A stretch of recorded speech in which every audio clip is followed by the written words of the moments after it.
And we can take that and we can take those domains and start to build a market map. And there's an area of personal productivity and enterprise productivity with project complexity versus geometric difficulty. And we can start to throw different domains on the market. So we have geographic information systems.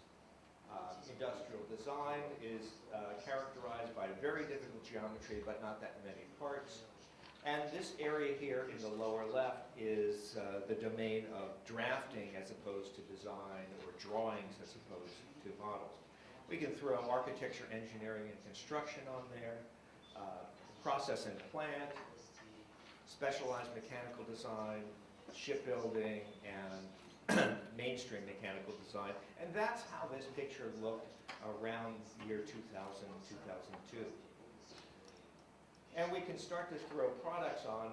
In its early days, Revit was this beginning incomplete piece, but eventually Revit has evolved to fill out that entire space. And we can throw, as you can see here, we can throw a whole variety of product names up there to get a better idea of where things fit in this view of those vectors of the marketplace. The interesting thing is that PTC's Wildfire has kind of straddled that range at that point in time.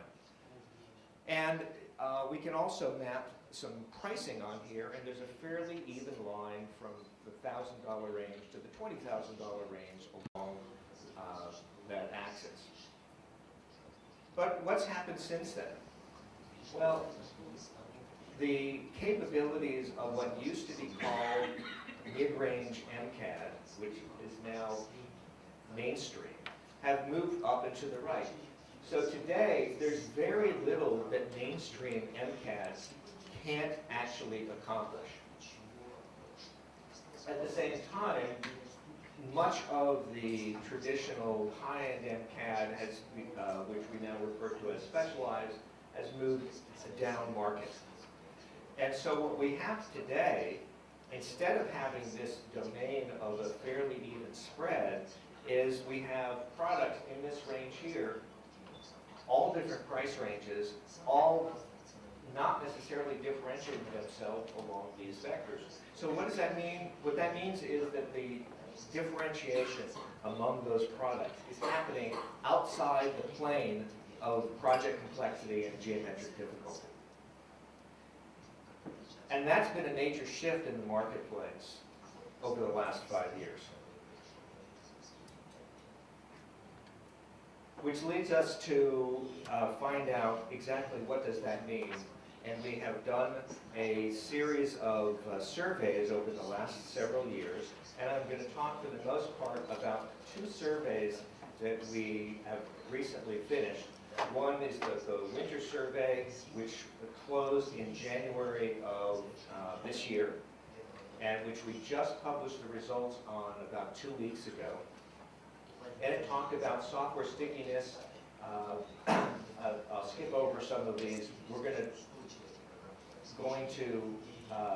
talk about some of these and some of what we did in the spring survey, which closed in July of this year, and look at the relationship between those, how these have changed over time, to try to get a better picture for exactly what's happening in the marketplace. So also I'll note that when the color isn't very intense, but you'll note that there's a blue background here. The blue refers to the data that came from the winter survey, and if you see a pink background, that will refer to data that came from the spring survey. The survey, it has to be taken in context. So we have a large number of respondents for both surveys.